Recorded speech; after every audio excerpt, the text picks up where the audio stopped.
નમસ્કાર વિદ્યાર્થી મિત્રો. આજે આપણે કાર્બનિક પ્રક્રિયાની ક્રિયાવિધિમાં મૂળભૂત સંકલ્પનાઓ વિશે અભ્યાસ કરીશું. તો એના માટે આપણે સૌપ્રથમ એક પ્રક્રિયા લઈએ. અહીંયા મેં CH3 દ્વિબંધ ઓક્સિજન H એટલે કે અહીંયા ઇથેનોલ લીધેલો છે, અથવા તો એસિટાલ્ડિહાઇડ કહી શકાય આને, અને એની પ્રક્રિયા આપણે કરવાની છે NH3 એટલે કે એમોનિયા સાથે. એમાં પણ NH3માં રહેલા એક હાઇડ્રોજન મેં આમ અલગથી દર્શાવેલો છે, અને NH2. તો હવે અહીંયા રહેલો આ પ્રક્રિયક છે કાર્બનિક પ્રક્રિયક છે.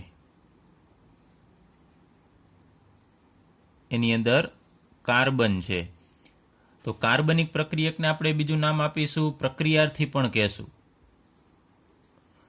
સામાન્ય રીતે જેની અંદર કાર્બન આવેલો હોય એવા પ્રક્રિયકને આપણે પ્રક્રિયાર્થી કહેશું. એટલે કે કાર્બનિક પ્રક્રિયક હશે એને આપણે પ્રક્રિયાર્થી કહી શકાય. હવે અહીંયા જે પ્રક્રિયક આપણે લીધેલો છે એ આના ઉપર હુમલો કરશે, એટેક કરશે. તો આ પ્રક્રિયકને આપણે હુમલો કરનાર પ્રક્રિયક કહેશું. તો અહીંયા આ બે બંધ છે કાર્બન અને ઓક્સિજન વચ્ચે. તો અહીંયાથી આપણે કહીએ કે આ હુમલો કરનાર પ્રક્રિયક છે એનો હાઇડ્રોજન છે એ આ ઓક્સિજન સાથે જોડાશે, દ્વિબંધ તૂટી જશે, અને ઓક્સિજન અને હાઇડ્રોજન જોડાશે તો આપણને આવું સંયોજન મળશે CH3.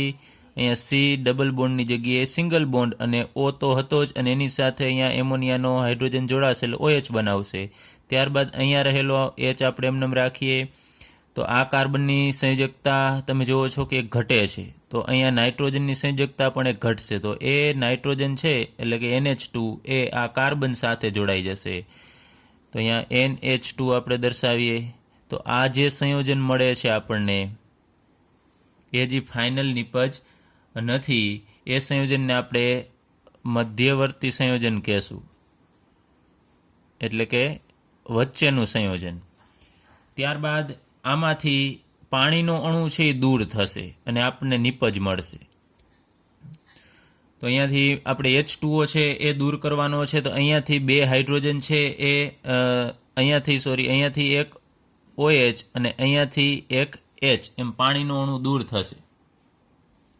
તો અહીંયા આપણને નિપજ તરીકે મળશે CH3, અહીંયા C, અહીંયા H ને આપણે એમને રાખીએ. ત્યારબાદ અહીંયા NH અત્યારે આપણે દર્શાવીએ તો અહીંયા કાર્બન અને નાઇટ્રોજન બંનેની સંયોજકતા ઘટે છે. અહીંયા 3 છે, નાની સંયોજકતા 2 છે, એટલે બંનેની સંયોજકતા ઘટતી હોવાથી અહીંયા વચ્ચે આપણે દ્વિબંધ મૂકીશું. તો આ આપણને જે સંયોજન મળે છે એને આપણે નિપજ કહેશું. અને બીજું આમાંથી દૂર શું થાય છે તો તમે જુઓ છો, બીજું આમાંથી દૂર થાય છે આપણે વાત કરીએ અહીંયાથી OH ને અહીંયાથી H, એટલે કે પાણી દૂર થશે. તો અહીંયા H2O એ દૂર થાય છે. આ આપણી મુખ્ય નિપજ છે. જ્યારે આ પાણીની આપણે કાંઈ ખાસ એવી જરૂર હોતી નથી, એટલે આ કદાચ જે નિપજ છે એ એના સિવાયની જે નિપજ મળશે એને આપણે ઉપનિપજ કહેશું. હવે ઉપનિપજ એક પણ હોઈ શકે અથવા તો વધારે પણ હોઈ શકે, એક કરતાં વધુ પણ મળતી હોય. ને અહીંયા નિપજ છે એ પણ એક પણ મળે અથવા તો વધારે પણ મળે, એટલે આપણે નિપજો એમ લખીશું. તો અહીંયા ફરીથી આ કાર્બનિક પ્રક્રિયક છે એના ઉપર આ કોઈ હુમલો કરનાર પ્રક્રિયક છે એ જોડાશે તો એમાંથી આપણને એક મધ્યવર્તી સંયોજન આપશે. એ મધ્યવર્તી સંયોજન આગળ ઉપર નિપજ અને ઉપનિપજ આપશે. તો અહીંયા આપણે આ લીધી એક પ્રકારની આ ક્રિયાવિધિ છે, અને અમુક ડિટેલમાં ક્રિયાવિધિનો આપણે અભ્યાસ કરીશું. તો એમાં કઈ રીતે કયો ઇલેક્ટ્રોન કઈ જગ્યાએ જાય છે, પછી કયો H+ તરીકે કોણ દૂર થશે, એ બધી વસ્તુ ડિટેલમાં આપેલી હોય કે ઇલેક્ટ્રોનનું સ્થાનાંતર કઈ રીતે થશે, ને કયો બંધ તૂટશે, નવો બંધ બનશે, એની વિગતવાર સમજૂતી છે ને એને આપણે ક્રિયાવિધિ કહેશું. ચલો હવે આપણે સહસંયોજક બંધના વિખંડન વિશે અભ્યાસ કરીએ. તો સૌપ્રથમ આપણને ખ્યાલ હોવો જોઈએ કે સહસંયોજક બંધ કેને કહેવાય. તો ઇલેક્ટ્રોનની ભાગીદારી દ્વારા બનતા બંધને આપણે સહસંયોજક બંધ કહેશું. જેમ કે આપણે ઉદાહરણ લઈએ, માનો કે હાઇડ્રોજન છે એનો એક ઇલેક્ટ્રોન અને ક્લોરીનનો એક ઇલેક્ટ્રોન, એ બંને જોડાશે તો એ એક ઇલેક્ટ્રોનની ભાગીદારી કરશે. એટલે Hનો એક ઇલેક્ટ્રોન અને ક્લોરીનનો એક ઇલેક્ટ્રોન, એ બંને એક ઇલેક્ટ્રોનની ભાગીદારી કરી અને અહીંયા જે બંધ બનાવશે એ બંધને આપણે સહસંયોજક બંધ કહેશું. એટલે સહસંયોજક બંધની અંદર બંનેના ઇલેક્ટ્રોન હોય, એક ઇલેક્ટ્રોન છે હશે તો અહીંયા આપણે એ જે સહસંયોજક બંધ બનેલો છે એને આપણે તોડવો છે, એટલે આપણે એનું વિખંડન કરવું છે. તો સહસંયોજક બંધનું વિખંડન છે એ બે પ્રકારે થશે. એના બે પ્રકાર છે. એક વિષમ વિભાજન અને બીજો પ્રકાર છે એનો સમવિભાજન. તો હવે આપણે સૌપ્રથમ વિષમ વિભાજન વિશે અભ્યાસ કરીએ.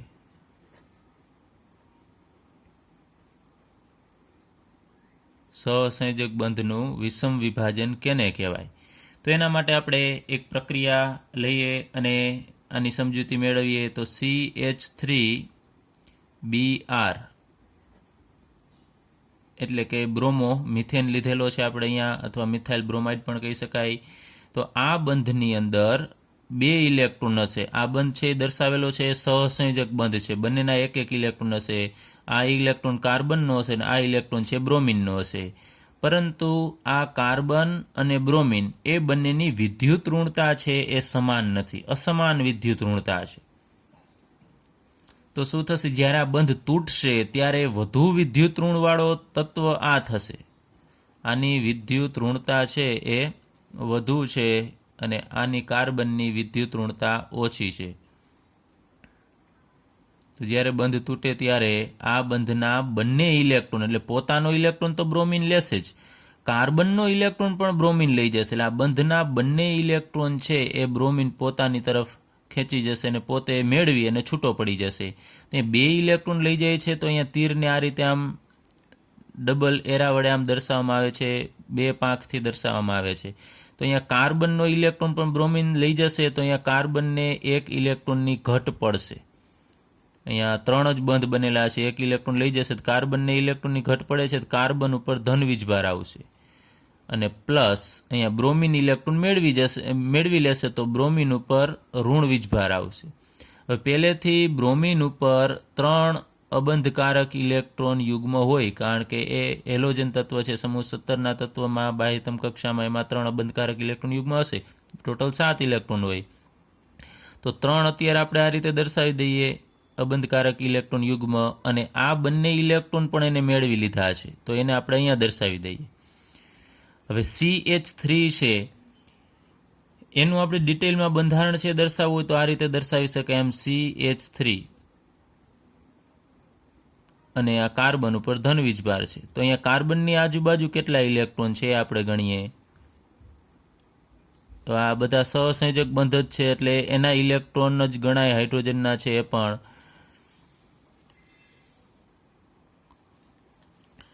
બંધના વિભાજન વિશે વાત કરીએ તો આ બંધમાં બંને ઇલેક્ટ્રોન બંનેના હતા. હવે એનું જ્યારે વિભાજન થશે ત્યારે બંધના બંને ઇલેક્ટ્રોન કોઈ એક જ પરમાણુ લઈ જાય છે. એટલે આ સહિયારા બંધના ઇલેક્ટ્રોન છે એ કોઈ એક જ પરમાણુ લઈ જશે. તો એવા બંધના વિભાજનને આપણે વિષમ વિભાજન કહેશું. એટલે કે અસમાન, એક એક ઇલેક્ટ્રોન ન લઈ જાય, કોઈ પણ એક પરમાણુ છે બંને ઇલેક્ટ્રોન લઈ જશે. તો જ્યારે વિષમ વિભાજન થાય ત્યારે એક ધનાયન બનશે અને બીજો એક ઋણાયન બનશે. તો જે ધનાયન બનશે એની પાસે ષષ્ટક હશે, એટલે કે 6 ઇલેક્ટ્રોન હશે. જોવો છો તમે અહીંયા 2, અહીંયા 4 અને 6. અહીંયા કાર્બન પાસે 6 ઇલેક્ટ્રોન છે એટલે આપણે કહી શકાય ષષ્ટક ઇલેક્ટ્રોન હાજર હશે. અને બીજું કે ષષ્ટક ઇલેક્ટ્રોનના કારણે એની સંયોજકતા ઘટે છે, અષ્ટક પૂર્ણ નથી, એટલે ષષ્ટક ઇલેક્ટ્રોન આ ઉપરાંત ધનવીજભાર પણ હાજર હશે. તો ધનવીજભાર હોય, ષષ્ટક ઇલેક્ટ્રોન હોય તો એવા કાર્બનને આપણે કાર્બોકેટાયન કહેશું. કાર્બોકેટાયન છે એ ધનાયન છે, ધનવીજભાર છે એટલે આપણે કહેશું એ ધનાયન છે. તો કાર્બોકેટાયન કેને કહેવાય? સામાન્ય રીતે ટૂંકમાં કહેવું તો કાર્બન ઉપર ધનવીજભાર હોય એવો આયન હોય એને આપણે કાર્બોકેટાયન કહેશું. ને એમાં સામાન્ય રીતે ષષ્ટક એટલે 6 ઇલેક્ટ્રોન હોય કાર્બનની આજુબાજુએ. જ્યારે અહીંયા બીજો આપણને આયન મળે છે એ ઋણ આયન છે અને એની પાસે 8 ઇલેક્ટ્રોન છે. તમે જુઓ છો 2, 4, 6 અને 8. તો એનું અષ્ટક પૂર્ણ કરેલું છે. એટલે કે 8 ઇલેક્ટ્રોન છે, તો આ આયનને આપણે ઋણાયન કહેશું. અહીંયા જો કે લખેલું જ છે ઋણાયન. અને એ ઇલેક્ટ્રોન છે અષ્ટક 8 ઇલેક્ટ્રોન છે, પરંતુ એ બધા એના નથી. એક ઇલેક્ટ્રોન એ કાર્બનનો છે, એટલે વધારાનો બીજાનો ઇલેક્ટ્રોન હોવાના કારણે એના ઉપર ઋણ વીજભાર આવે છે. તો યાદ રાખજો, હંમેશા વિષમ વિભાજન થાય ત્યારે એક ધનાયન મળે અને બીજો ઋણાયન મળે. અને એક બીજી વસ્તુ કે વિષમ વિભાજન ક્યારે થશે, તો સામાન્ય રીતે જ્યારે બંને પરમાણુ કે જે બંધથી જોડાયેલા છે એની વિદ્યુત ઋણતા સામાન્ય રીતે અલગ અલગ હોય, જુદી જુદી વિદ્યુત ઋણતાવાળા જ્યારે તત્વ સહસંયોજક બંધથી જોડાયેલા હોય ને એનું વિભાજન થાય ત્યારે સામાન્ય રીતે એક ધનાયન ને બીજો ઋણાયન મળશે. એક ખાસ આ અગત્યનું છે, આ યાદ રાખજો. કાર્બોકેટાયન, કાર્બન ઉપર ધન વીજભાર હોય અને 6 જ ઇલેક્ટ્રોન હોય તો એને આપણે કાર્બોકેટાયન કહેશું. અહીંયા જે CH3+ છે એનું નામ શું થશે એ આપણે અહીંયા લખીએ છીએ. તો CH3 ને આપણે મિથાઇલ કહીએ છીએ. જ્યારે કોઈ સાથે જોડાયેલું હોય તો આનું આપણે નામ આપવું મિથાઇલ, પરંતુ અહીંયા એકલો મિથાઇલ છે ને એના ઉપર ધન વીજભાર છે, આનું નામ થશે મિથાઇલ કેટાયન. અથવા તો આપણે એનું બીજું નામ છે એ લખવું હોય તો લખી શકાય મિથાઇલ કાર્બોનિયમ આયન.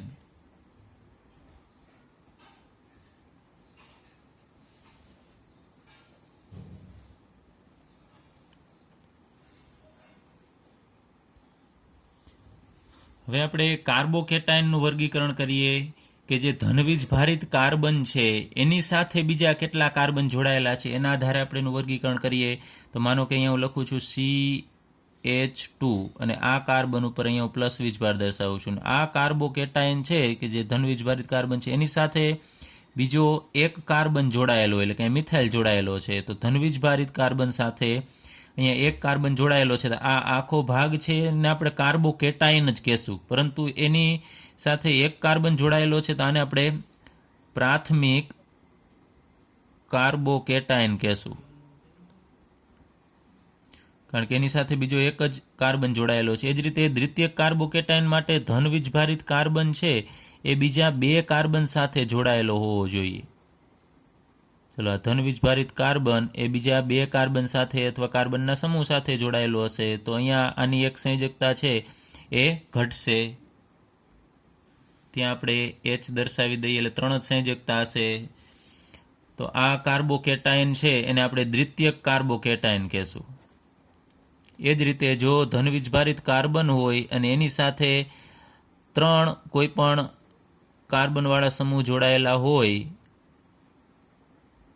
તો એને આપણે તૃતીયક કાર્બોકેટાયન કહેશું. અહીંયા જુઓ છો, આ કાર્બન સાથે 3 કાર્બનવાળા સમૂહ એટલે કે કાર્બન જોડાયેલા છે એટલે આને તૃતીયક કાર્બોકેટાયન કહેશું. તો આનું નામ થશે ઇથાઇલ કેટાયન. ત્યારબાદ આ આઇસોપ્રોપાઇલ સમૂહ છે, તમે જુઓ છો, તો આનું નામ થશે આઇસોપ્રોપાઇલ કેટાયન. કેટાયન એટલે ધન વીજભાર, યાદ રાખજો. જ્યાં આપણે કેટાયન લખતા હોય એનો મતલબ થશે ધનાયન. ત્યારબાદ અહીંયા આને આપણે નિયો તો કહી શકાય નહીં, તો એનું નામકરણ છે દ્વિતીયક. તૃતીયકની રીતે આપવું પડે એટલે આ કાર્બન બીજા 3 સાથે જોડાયેલો છે તો આનું નામ થશે તૃતીયક બ્યુટાઇલ. અને ધન વીજભારિત છે એટલે કેટાયન. ચલો, તો આ દરેક કાર્બોકેટાયન છે એ અસ્થાયી હશે. એટલે કે એની તમે જુઓ છો અસ્થાયી શા માટે છે? કારણ કે એની એક સંયોજકતા ઘટે છે, એનું અષ્ટક પૂર્ણ થયેલું નથી. આમાં દરેક કાર્બનનું એક બંધ ઘટે છે એટલે કાર્બોકેટાયન છે એ અસ્થાયી હોય છે. ઝડપથી બીજા સાથે જોડાવાની એની વૃત્તિ હશે. તો એ અસ્થાયી હોવાના કારણે એ પ્રતિક્રિયાત્મક હોય છે. પ્રતિક્રિયાત્મક એટલે ઝડપથી બીજા સાથે જોડાવું, એ વૃત્તિને આપણે એની પ્રતિક્રિયાત્મકતા કહેશું. તો એ આમાંથી કોણ સ્થાયી છે એ આપણે જોવું છે. આમ તો બધા અસ્થાયી જ હોય, એકલા રહી શકશે નહીં, પરંતુ છતાં પણ આપણે આ બધાની કમ્પેરિઝન કરવી છે કે આ 3માંથી કોણ વધુ સ્થાયી હશે અને કોણ વધુ અસ્થાયી હશે. તો આપણે સૌપ્રથમ જોઈએ કે અહીંયા જે ધનવીજભારિત કાર્બન છે એને ઇલેક્ટ્રોનની જરૂર હશે, કેમ કે એનો ઇલેક્ટ્રોન છે આપણે વાત કરીએ બ્રોમિન છે લઈ ગયો છે. તો અહીંયા મિથાઇલ સમૂહ છે ને એ ઇલેક્ટ્રોન દાતા છે. ઇલેક્ટ્રોન દાતા સમૂહ છે, ઇલેક્ટ્રોન આપતો હોય છે. એ ધન પ્રેરક અસર દર્શાવે છે, એ પણ અસર છે આપણે આગળ ઉપર અભ્યાસ કરીશું. અત્યારે માત્ર એટલું યાદ રાખો કે મિથાઇલ, ઇથાઇલ એ બધા ઇલેક્ટ્રોન આપે છે. તો અહીંયા આ કાર્બનને ઇલેક્ટ્રોનની જરૂર છે અને અહીંયા મિથાઇલ સમૂહ એને ઇલેક્ટ્રોન આપે છે, તો આને થોડી રાહત રહેશે. હવે એ જ રીતે આ બેની કમ્પેરિઝન કરીએ તો આમાં એક મિથાઇલ સમૂહ છે એ ઇલેક્ટ્રોન આપે છે, જ્યારે અહીંયા દ્વિતીયક કાર્બોકેટાઇનમાં તમે જુઓ છો કે બે મિથાઇલ સમૂહ છે ને એ ઇલેક્ટ્રોન આ ધનવીજભારિત કાર્બનને આપશે, તો આ કાર્બનને વધુ ઇલેક્ટ્રોન મળશે, તો એની સ્થાયીતા વધી કહેવાય, કારણ કે એને બેઠા બેઠા બંને બાજુએથી ઇલેક્ટ્રોન મળે છે. જ્યારે આ કાર્બન છે એની 3 બાજુએ મિથાઇલ સમૂહ આવેલા છે, તો એને 3 બાજુએથી ઇલેક્ટ્રોન મળશે. તો તમે જોઈ શકો છો કે આ 3માંથી કયા કાર્બનને વધુ ઇલેક્ટ્રોન મળશે. તો આ તૃતીયક કાર્બોકેટાઇન છે એના એ કાર્બનને વધુ ઇલેક્ટ્રોન મળે છે. તો જેને ઇલેક્ટ્રોન વધુ મળે એ વધુ સ્થાયી કહેવાય, કારણ કે એને બીજા પાસેથી ઝડપથી ઇલેક્ટ્રોન મેળવવાની કોઈ બહુ જરૂર રહેશે નહીં, કારણ કે એને આ બેઠા બેઠા ઇલેક્ટ્રોન મળી જશે. તો વધુ સ્થાયી એ હોય કે એ કાર્બોકેટાઇનને વધારે પ્રમાણમાં ઇલેક્ટ્રોન મળતા હોય, તો આ વધુ સ્થાયી હશે. તો હું લખું છું કે સ્થાયીતાનો ક્રમ ઓછામાં ઓછો સ્થાયી આ હશે, એટલે કે અસ્થાયી આ વધુ હશે. તો આપણે સ્થાયીતાનો ક્રમ છે એ લખીએ.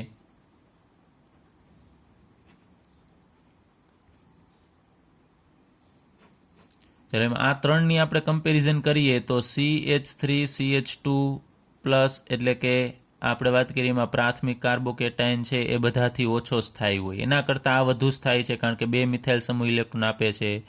એટલે CH3 CH3 અને ટૂંકમાં આમ CH3 ટ્વાઇસ પણ લખી શકાય, અને આના ઉપર ધનવીજ ભરેલ દ્વિતીય કાર્બોકેટાઇન એનાથી વધુ સ્થાયી, અને તૃતીય કાર્બોકેટાઇન છે એને આપણે આમ શોર્ટમાં દર્શાવી દઈએ CH3 3 વખત અને અહીંયા એક કાર્બન અને એના ઉપર ધનવીજભાર. તો તૃતીય કાર્બોકેટાઇન છે એની સ્થાયીતા વધુ. અને હવે માનો કે આપણે એકલો ખાલી મિથાઇલ કેટાઇન લઈએ CH3 પ્લસ, તો એને તો કોઈ ઇલેક્ટ્રોન આપવાવાળું છે જ નહીં. જો આ કાર્બન જે ધનવીજભારિત કાર્બન છે ને એની સાથે બીજો કાર્બન વાળો કોઈ આલ્કાઇલ સમૂહ જોડાયેલો હોય ને તો એ ઇલેક્ટ્રોન આપે. અહીંયા તો આ કાર્બન છે એની સાથે બીજો કોઈ કાર્બન વાળો સમૂહ આલ્કાઇલ સમૂહ છે જ નહીં, તો એને ઇલેક્ટ્રોન કાંઈ બીજી બાજુએથી મળશે નહીં, તો એની સ્થાયીતા એનાથી પણ ઓછી આવશે. જોવો છો અહીંયા હાઇડ્રોજન છે પણ કાંઈ હાઇડ્રોજન ઇલેક્ટ્રોન આપશે નહીં. તો આ સ્થાયીતાનો ક્રમ યાદ રાખજો, ઓછામાં ઓછો સ્થાયી છે મિથાઇલ કેટાઇન ને વધુમાં વધુ સ્થાયી થશે આ તૃતીય કાર્બોકેટાઇન. ચલો ફરીથી એક વખત કહું છું કે કાર્બોકેટાઇનની સ્થાયીતા કેના ઉપર આધાર રાખશે. તમારે ટૂંકમાં યાદ રાખવાનું, કાર્બનને ઇલેક્ટ્રોનની જરૂર છે અને જો એને વધુ બાજુએથી જો ઇલેક્ટ્રોન મળતા હોય તો એ વધુ સ્થાયી થાય. એટલે જેમ મિથાઇલ સમૂહની સંખ્યા વધુ એમ સ્થાયીતા વધુ, જેમ મિથાઇલ સમૂહની સંખ્યા ઓછી એમ સ્થાયીતા ઓછી. ચલો હવે અહીંયા આપણે આ મિથાઇલ સમૂહ છે એના બંધારણ વિશે વાત કરીને એની અંદર જે કાર્બન છે એનું સંકરણ કયું હશે. તો અહીંયા કાર્બન છે એનું સંકરણ sp2 હશે, એટલે કે કાર્બોકેટાઇન વાળો જે કાર્બન હશે એનું સંકરણ છે એ sp2 હોય છે. તો આપણે મિથાઇલનું બંધારણ દોરીએ તો sp2માં 3 સંકૃત કક્ષક હોય, એક s અને 2 p. એટલે 3 sp2 સંકૃત એક s કક્ષક અને 2 p કક્ષક જોડાય અને sp2 સંકૃત કક્ષકો રચે છે. એવી 3 હશે તો એમાંથી 3 સહસંયોજક બંધ છે બનતા હોય છે. એમાં 3 છે એ હાઇડ્રોજન છે એ જોડાયેલા હશે, 3 હાઇડ્રોજન. એમાંનો અહીંયા આપણે ડોટથી આમ દર્શાવીએ, સમતલની પહેલી સાઈડ હશે, પાછળની સાઈડ, અને આમ ડાર્ક લાઇનથી આપણે દર્શાવીએ સમતલની આ બાજુ, એટલે કે આપણી તરફ હશે. અને આ બંધારણ છે એ એક જ સમતલમાં આવેલું હશે. આપણે જેમાં પેજની અંદર આવી 3 પેન છે આમ જુદી જુદી ગોઠવી દઈએ તો એ ટૂંકમાં આ બધા વચ્ચે આમ બંધકોણ તમે લેશો આ રીતે, આમ તો આ રીતે બંધકોણ લેશો તો 120 થશે, પરંતુ સમતલમાં જ બંધકોણ લેશો તો 180 થશે. એટલે કે એક જ સમતલમાં આવેલા છે, પરંતુ આ બંધકોણ છે 120નો હશે. હવે ચોથી એક કાર્બનની 4 કક્ષકો, એમાંની એક કક્ષક છે ખાલી હશે. અહીંયા 3 જ જોડાયેલા છે હાઇડ્રોજન, તો એક કક્ષક અહીંયા આપણે ખાલી છે દર્શાવી દઈએ, સમતલની ઉપર અને સમતલની નીચેની તરફ હશે કે જે કક્ષક ખાલી હશે. આ એટલે અહીંયા અત્યારે આપણે કાર્બન ઉપર દર્શાવ્યું તો દર્શાવી શકાય, આ વીજભાર અહીંયા પ્લસ આવશે કારણ કે એની એક સંયોજકતા ઘટે છે. તો આનું બંધારણ છે CH3+નું, એટલે કે સમતલીય બંધારણ થશે. તમને ખ્યાલ જ છે કે sp2 સંકરણ થતું હોય એટલે સામાન્ય રીતે એનું બંધારણ છે એ સમતલીય જ થશે. આમાં હાઇડ્રોજનની 1s કક્ષક હોય છે એ આ કાર્બનની sp2 સંકૃત કક્ષક સાથે ઇલેક્ટ્રોનની ભાગીદારી કરી અને આ બંધ બનાવતા હોય છે. ચલો ત્યારબાદ આપણે લઈએ કે જ્યારે વિષમ વિભાજન થતું હોય ત્યારે એવું જરૂરી નથી કે કાર્બન ઉપર ધન વીજભાર જ આવે, એની સામે કોણ જોડાયેલું છે એના ઉપર આધાર રાખશે. તો અહીંયા આપણે લઈએ CH3 અને અહીંયા આપણે કોઈ એક સમૂહ લઈ લઈએ ઝેડ, કે એની વિદ્યુત ઋણતા છે કાર્બન કરતાં આની વિદ્યુત ઋણતા ઝેડની ઓછી હશે. તો જ્યારે આનું વિષમ વિભાજન થતું હોય ત્યારે આ બંધના બંને ઇલેક્ટ્રોન છે એ આ કાર્બન મેળવી લેશે, પરંતુ ક્યારે આ ઝેડ કરતાં કાર્બનની વિદ્યુત ઋણતા વધારે હોય ત્યારે, એટલે કે આની વિદ્યુત ઋણતા ઓછી હોય ઝેડની. અહીં ઝેડ તરીકે બીજો કોઈ પરમાણુ કે સમૂહ હશે તો અહીંયા CH3 ઇલેક્ટ્રોન મેળવે છે, તો CH3 ઉપર અહીંયા ઋણ વીજભાર આવશે અને અહીંયા આપણે જેને ઇલેક્ટ્રોન મેળવેલા છે આ બંધના એ બે આપણે અહીંયા દર્શાવી દઈએ છીએ. ત્યારબાદ અહીંયા પ્લસ ઝેડના ઇલેક્ટ્રોન છે આ કાર્બન છે લઈ જશે એટલે ઝેડ ઉપર પ્લસ વીજભાર આવશે. તો અહીંયા તમે જુઓ છો કાર્બન ઉપર આ ઋણ વીજભાર આવે છે, તો કાર્બન ઉપર ઋણ વીજભાર આવે એને આપણે કાર્બેનાયન કહેશું. એનાયન, ટૂંકમાં એનાયન એટલે ઋણ વીજભાર. આપણે આગળ ઉપર કેટાયન એવો શબ્દ આવેલો, કેટાયન એટલે ધન વીજભાર અને એનાયન એટલે ઋણ વીજભાર. તો કાર્બન અને એનાયન એટલે ઋણ છે એટલે એને આપણે કહેશું કાર્બેનાયન. ખાસ યાદ રાખજો આમાં સંધિ જોડેલી છે કાર્બન પ્લસ એનાયન. એનાયન એટલે ઋણ, કાર્બન ઋણ વીજભારિત હોય એને આપણે કાર્બેનાયન કહેશું. તો આનું આપણે એક બીજું ઉદાહરણ લેવું તો લઈ શકાય આમ CH3Cu. માનો કે આમ છે તો કોપર છે, અહીંયા ઝેડની જગ્યાએ આપણે કોપર લીધેલી છે, તો કોપરની વિદ્યુત ઋણતા કાર્બન કરતાં ઓછી કહેવાય. તો વધુ વિદ્યુત ઋણ કાર્બન થશે તો આ બંને ઇલેક્ટ્રોન છે એ CH3 મેળવી લેશે, તો એમાંથી આપણને CH3 માઇનસ એટલે કે કાર્બેનાયન મળશે અને પ્લસ Cu પ્લસ મળે છે. તો કાર્બેનાયનમાં સામાન્ય રીતે આપણે આમ લઈએ તો આ રીતે થશે. CH3 ઋણ વીજભારિત આયન હશે, એમાં જનરલી એનું અષ્ટક છે એ પૂર્ણ થતું હશે. આ 6 ઇલેક્ટ્રોન અને બીજા 2 ઇલેક્ટ્રોન આ બંધના છે એ આપણે અહીંયા દર્શાવી દઈએ અને ઋણ વીજભાર, તો અહીંયા 8 ઇલેક્ટ્રોન હશે. તો સામાન્ય રીતે બંધ તૂટે અને જેની પાસે 8 ઇલેક્ટ્રોન હોય એ આયન ઋણ આયન બનશે. હવે અહીંયા જે આ કાર્બન આયન છે એ પણ અસ્થાયી હશે, એટલે કે ધન વીજભારિત જો કાર્બન હોય કે ઋણ વીજભારિત હોય એ બધા અસ્થાયી હોય એટલે પ્રતિક્રિયાત્મક હોય. આ ભલે એને બીજાના ઇલેક્ટ્રોન મેળવેલા છે છતાં પણ એ અસ્થાયી કહેવાય, કારણ કે એકલો ઋણાયન છે એ અસ્તિત્વ ધરાવી શકતો નથી, તેને બીજા સાથે જોડાવવું પડે. તો એમાં પણ એ મુજબ જ આપણે પ્રાથમિક દ્વિતીયક તૃતીયક કાર્બેનાયન હોય તો એ મુજબ એની પણ સ્થાયીતા હશે, પરંતુ કાર્બો કેટાયન કરતાં આની સ્થાયીતા વિરુદ્ધ હોય, કારણ કે હવે આને બીજાના ઇલેક્ટ્રોન મેળવેલા છે તો આને ઇલેક્ટ્રોનની જરૂર નથી, કારણ કે એને બીજાના મેળવેલા છે. તો આપણે કાર્બો કેટાયનની કાર્બેનાયન છે એની આપણે સ્થાયીતાની વાત કરીએ તો અહીંયા જુદા જુદા પ્રકારના આપણે લઈએ કાર્બેનાયન. એક પ્રાથમિક પ્રકારનું લઈએ CH3, અહીંયા CH3 અહીંયા માઇનસ છે, સોરી અહીંયા 2 આવશે કારણ કે આ પ્રાથમિક પ્રકારનો છે. તો આ પ્રાથમિક કાર્બેનાયન. પછી એ જ રીતે માનો કે આપણે દ્વિતીયક કાર્બેનાયન લઈએ તો CH3 માઇનસ અને તૃતીયક કાર્બેનાયન CH3 અહીંયા ઋણ વીજભારિત. તો અહીંયા આ કાર્બનને હવે ઇલેક્ટ્રોનની જરૂર નથી. તો અહીંયાથી આપણે શરૂઆત કરીએ તો કે અહીંયા તૃતીયક કાર્બેનાયન છે એની અંદર 3 મિથાઇલ છે, ત્રણેય બાજુથી ઇલેક્ટ્રોન મળશે અને જોતા નથી તો પણ ઇલેક્ટ્રોન મળે છે. તો એક તો એની પાસે પહેલેથી વધારાના ઇલેક્ટ્રોન છે અને આ બાજુથી મળે છે, તો વધુ ઇલેક્ટ્રોન જો મળતા હોય જરૂર નથી તો એ અસ્થાયી હોય. તો આની સ્થાયીતા ઓછી. પછી અહીંયા 2 જ મિથાઇલ સમૂહ છે તો આના કરતાં આ કાર્બનને ઓછા ઇલેક્ટ્રોન મળે તો એ વધુ સ્થાયી કહેવાય. આમાં એક જ બાજુથી ઇલેક્ટ્રોન મળે છે તો આના કરતાં પણ આ વધુ સ્થાયી કહેવાય, અને એના કરતાં વધુ સ્થાયી થશે CH3 માઇનસ, એટલે કે આ કાર્બેનાયન છે એ વધુ સ્થાયી થશે. તો આ ક્રમ છે એ કાર્બોકેટાયનની સ્થાયીતાના ક્રમ કરતાં વિરુદ્ધ થશે. હવે આ વિષમ વિભાજન થાય છે તો વિષમ વિભાજન દ્વારા થતી રાસાયણિક પ્રક્રિયા છે એને આપણે આયનીય અથવા તો વિષમ ધ્રુવીય અથવા તો માત્ર ધ્રુવીય પ્રક્રિયા કહેશું.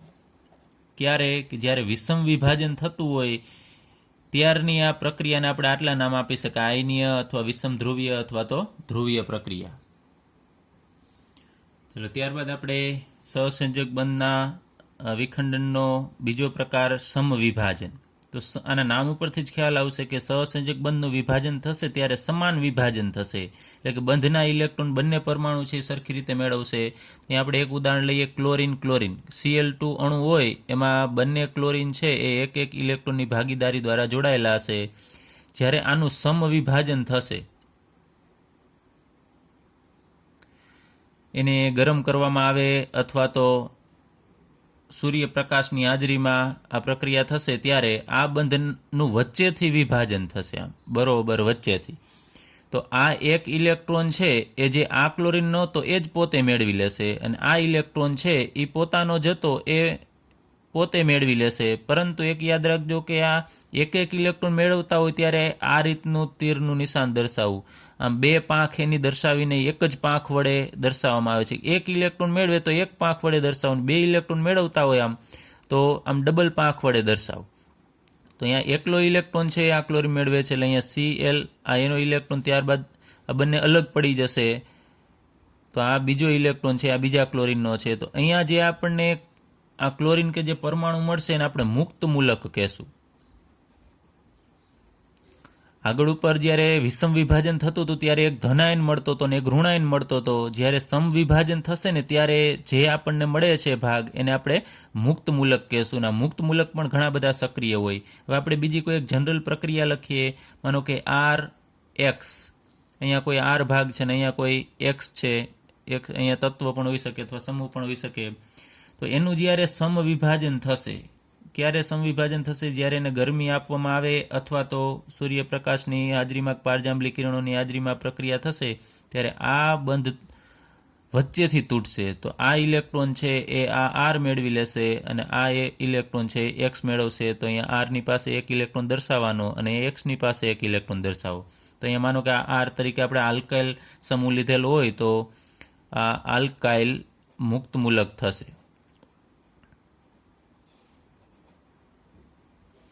અને આ મુક્ત મૂલક છે એ પણ ઘણા બધા સક્રિય જ હશે. કોઈ પણ મુક્ત મૂલક હોય એ સક્રિય અને એ પણ અસ્થાયી જ હશે. અસ્થાયી હોય એ પ્રતિક્રિયાત્મક હશે. તો અહીંયા આલ્કાઇલ સમૂહ તરીકે આપણે લઈએ, માનો કે CH3 છે, તો અહીંયા જુદા જુદા પ્રકારના આપણે મુક્ત મૂલક લઈએ. એમાં CH3 આ મુક્ત મૂલક. ત્યારબાદ કોઈ કાર્બન છે કે જે મુક્ત મૂલકવાળો કાર્બન છે એની સાથે કોઈ બીજો આલ્કાઇલ સમૂહ જોડાયેલો હોય તો CH3C અને આપણે દર્શાવી દઈએ અહીંયા H2, CH3CH2 આ મુક્ત મૂલક આના ઉપર. ત્યારબાદ તો આ મુક્ત મૂલકને આપણે પ્રાથમિક મુક્ત મૂલક કહેશું. ત્યારબાદ મુક્ત મૂલકવાળો કાર્બન છે એની સાથે જો બે મિથાઇલ સમૂહ જોડાયેલા હોય તો અહીંયા એક જ હાઇડ્રોજન હશે તો આને આપણે દ્વિતીયક મુક્ત મૂલક કહેશું. અને જો 3 મિથાઇલ સમૂહ જોડાયેલા હોય મુક્ત મૂલકવાળા કાર્બન સાથે તો એને આપણે તૃતીયક મુક્ત મૂલક કહેશું. તો જેમ કાર્બોકેટાયનને ઇલેક્ટ્રોનની જરૂર હતી એ મુજબ અહીંયા આ મુક્ત મૂલકને પણ ઇલેક્ટ્રોનની જરૂર હશે, કારણ કે એ પણ અસ્થાયી છે. તો અહીંયા આપણે વાત કરીએ તો આ તૃતીયકથી શરૂઆત કરીએ તો અહીંયા તૃતીયક જે મુક્ત મૂલક છે એમાં 3 મિથાઇલ સમૂહ આવેલા છે ને એને ત્રણેય બાજુથી ઇલેક્ટ્રોન મળશે.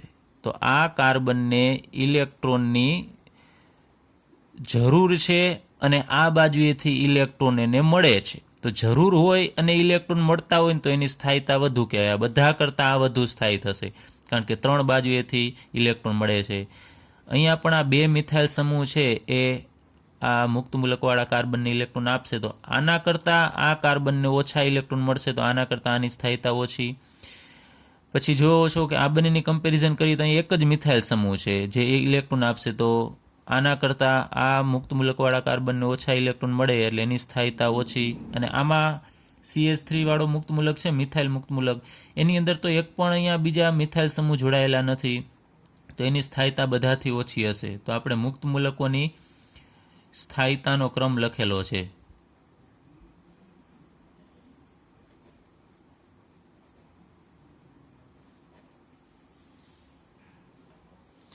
તો યાદ રાખવું કે મુક્ત મૂલકની સ્થાયીતાનો ક્રમ પ્રાથમિક કરતાં દ્વિતીયકની સ્થાયીતા વધુ અને દ્વિતીયક કરતાં તૃતીયકની સ્થાયીતા વધુ હશે. હવે સમવિભાજન દ્વારા થતી કાર્બનિક પ્રક્રિયાઓને આપણે બીજા નામ આપીશું જેમ કે સમધ્રુવીય અથવા તો અધ્રુવીય પ્રક્રિયા અથવા તો મુક્તમૂલક બને છે તો મુક્તમૂલક પ્રક્રિયા પણ કહેવામાં આવે છે.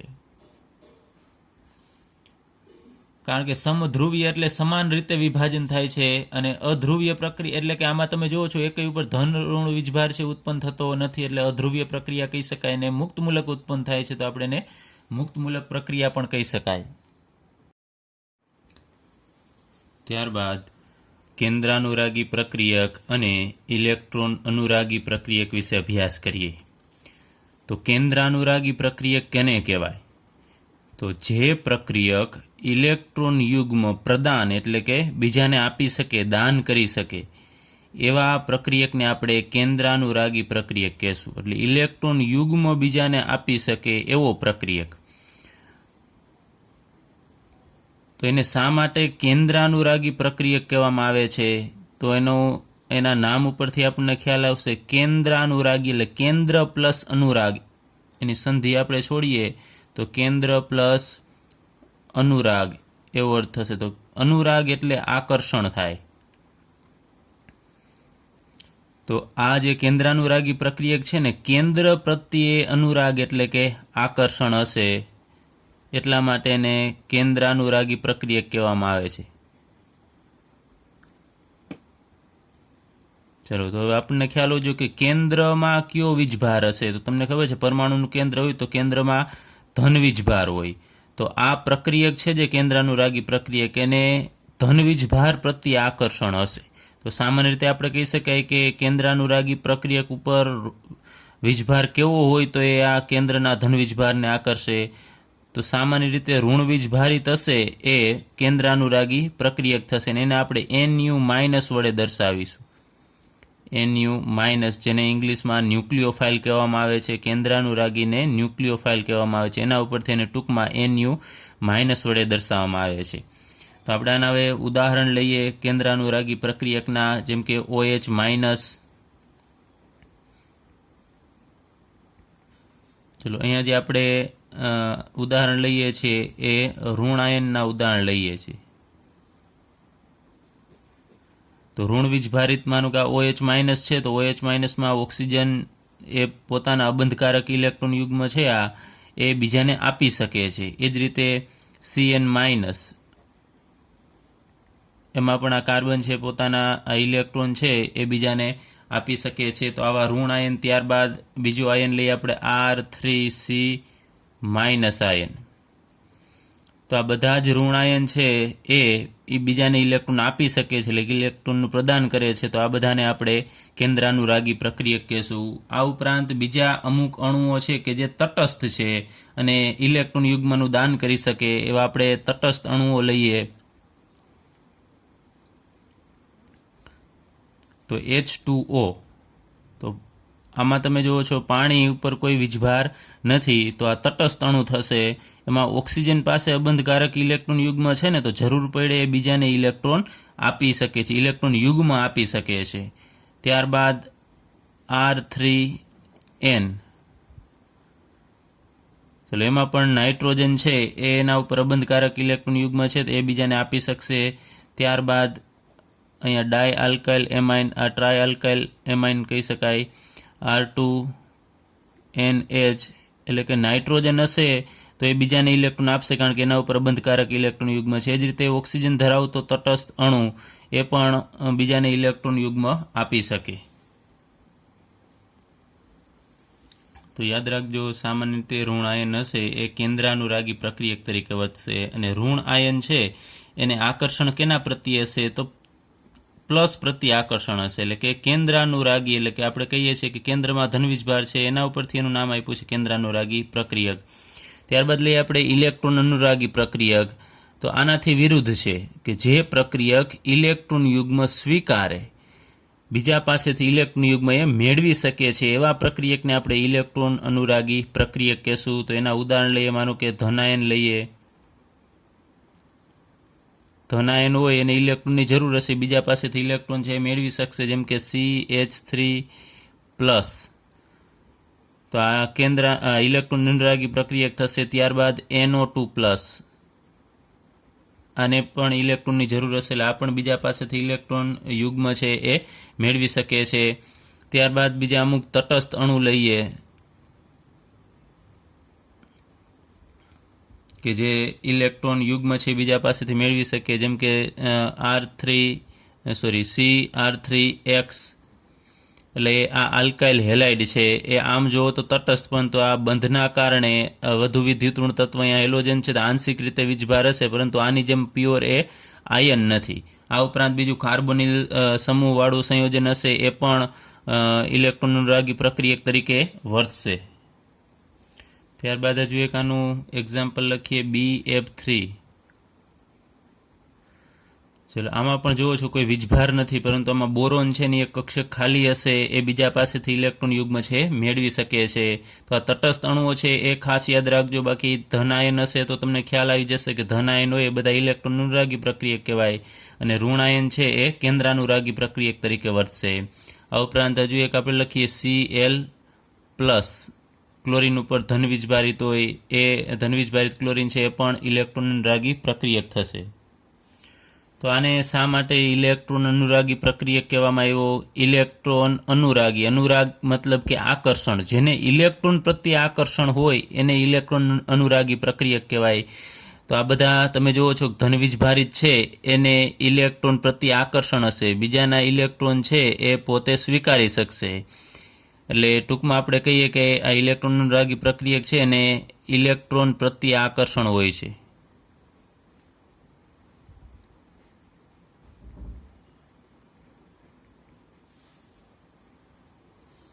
ત્યારબાદ આપણે એક પ્રક્રિયા લઈએ અને પ્રક્રિયાની મદદથી આ કેન્દ્રાનુરાગી પ્રક્રિયક અને ઇલેક્ટ્રોન અનુરાગી પ્રક્રિયક છે સમજીએ. તો અહીંયા હું શરૂઆતમાં લઉં છું OH-, એની પ્રક્રિયા થાય છે CH3Br સાથે. તો અહીંયા કાર્બન અને બ્રોમિન એમાંથી વધુ વિદ્યુતઋણ તત્વ બ્રોમિન થશે, તો આ બંધના ઇલેક્ટ્રોન છે એ આ બાજુએ બ્રોમિન તરફ વધુ ખેંચાયેલા રહેશે. એના કારણે બ્રોમિન ઉપર આંશિક ઋણ વીજભાર ઉત્પન્ન થશે અને કાર્બન ઉપર આંશિક ધન વીજભાર ઉત્પન્ન થશે. હવે અહીંયા આ જે OH- છે એની પાસે તો ઋણ વીજભાર છે અને અબંધકારક ઇલેક્ટ્રોન યુગ્મ છે. તો આ જે પોતાના અબંધકારક ઇલેક્ટ્રોન યુગ્મ છે એ આમાંથી કેને આપશે? તમને ખ્યાલ આવી જશે, એ કાર્બનને જ આપશે, કેમ કે ઋણ વીજભારિત કોઈ પણ પ્રક્રિયક છે એ એટેક કેના ઉપર કરે? ધન વીજભારિત કોઈ પણ પ્રક્રિયક ઉપર. તો અહીંયાથી આ પોતાના ઇલેક્ટ્રોન છે એ આ કાર્બનને આપશે અને આ બંધના ઇલેક્ટ્રોન છે એ બ્રોમિન મેળવી અને છૂટો પડશે. તો અહીંયા OH- છે એ આ CH3 સાથે જોડાઈ જશે, તો CH3OH આપણને મળશે અને અહીંયાથી બ્રોમિન ઇલેક્ટ્રોન લઈ અને નીકળી જશે. તો પહેલેથી બ્રોમિન ઉપર 3 અબંધકારક ઇલેક્ટ્રોન યુગ્મ હોય, ચલો 3 અબંધકારક, અને આ બંધના ઇલેક્ટ્રોન અહીંયા આપણે દર્શાવી દઈએ એટલે બ્રોમિન ઉપર ઋણ વીજભાર આવશે. તો આમાંથી આપણે એ નક્કી કરવાનું છે કે કોણ કેન્દ્રાનુરાગી પ્રક્રિયક છે અને કોણ ઇલેક્ટ્રોન અનુરાગી પ્રક્રિયક છે. તો આપણે અહીંયા વાત કરીએ એમ ઋણ આયન હોય કે જે ઇલેક્ટ્રોન યુગ્મ આપે, તો અહીંયા તમે જુઓ છો OH- છે એ કાર્બનને ઇલેક્ટ્રોન યુગ્મ આપે છે. તો આ જે OH- છે એ કેન્દ્રાનુરાગી પ્રક્રિયક થશે, જેને આપણે Nu- વડે પણ દર્શાવીએ છીએ. અને અહીંયા કોણ ઇલેક્ટ્રોન યુગ્મ સ્વીકારે છે? CH3માં રહેલો કાર્બન સ્વીકારે છે કે બ્રોમિન સ્વીકારે છે? તો આપણને ખ્યાલ છે કે કાર્બન ઇલેક્ટ્રોન યુગ્મ છે એ OH ના સ્વીકારે છે. તો અહીંયા આ CH3 છે એટલે કે આ CH3માં રહેલો કાર્બન છે એ ઇલેક્ટ્રોન અનુરાગી પ્રક્રિયક તરીકે વર્તશે.